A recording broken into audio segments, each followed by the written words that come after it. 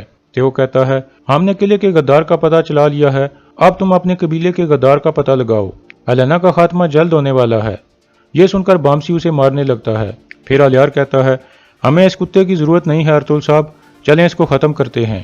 تیو کہتا ہے، میں پہلے ہی اپنے سپاہیوں کے ساتھ مار چکا ہوں، اب تم لوگ مجھ سے کچھ بھی حاصل نہیں کر سکتے، تم نہ ہی ہیلینا کو بچا سکتے ہو اور نہ ہی قبیلے کے غدار کو پکڑ سکتے ہو۔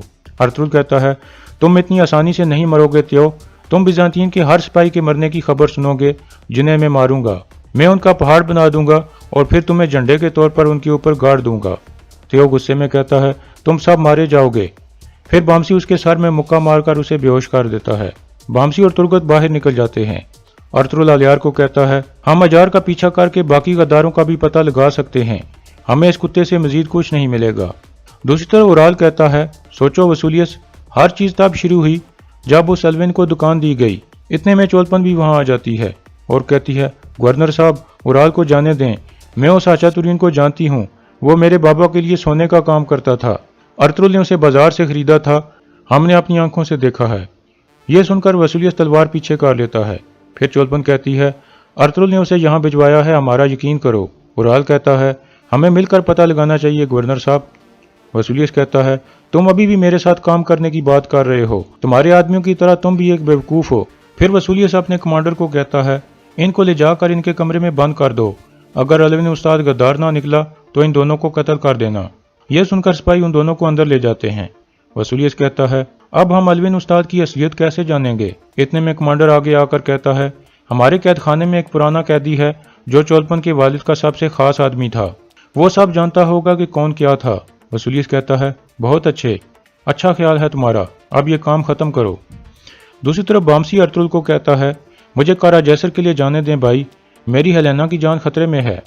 ارطغرل کہتا ہے، تم سکون رکھو بامسی، وصولیس جب یاز کی لاش دیکھے گا تو وہ ہیلینا پر شک نہیں کرے گا، وہ اورال کی بات نہیں سنے گا، اس لیے ہیلینا نہیں بلکہ اورال مشکل میں ہوگا۔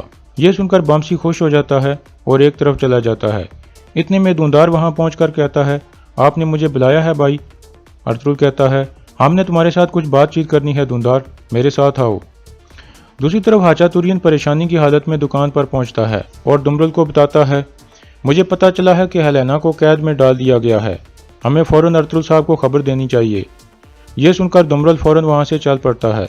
اتنے میں وصولیس کا کمانڈر اس پرانے قیدی کو لے کر باہر آ گیا تھا اور ایک جگہ چھپ کر اسے کہتا ہے، اس آدمی کو دیکھو، کیا تم اسے جانتے ہو؟ وہ قیدی کچھ دیر دیکھنے کے بعد کہتا ہے، میں جانتا ہوں اسے، یہ پرانے گورنر کے ساتھ کام کرتا تھا، اس کا نام ہاچاتورین ہے۔ کمانڈر کہتا ہے، غور سے دیکھو، کیا تمہیں پورا یقین ہے؟ قیدی کہتا ہے، ہاں مجھے پورا یقین ہے، یہ وہی آدمی ہے، لیکن آپ کیوں پوچھ رہے ہو؟ اور یہاں اس قسط کا اختتام ہو جاتا ہے۔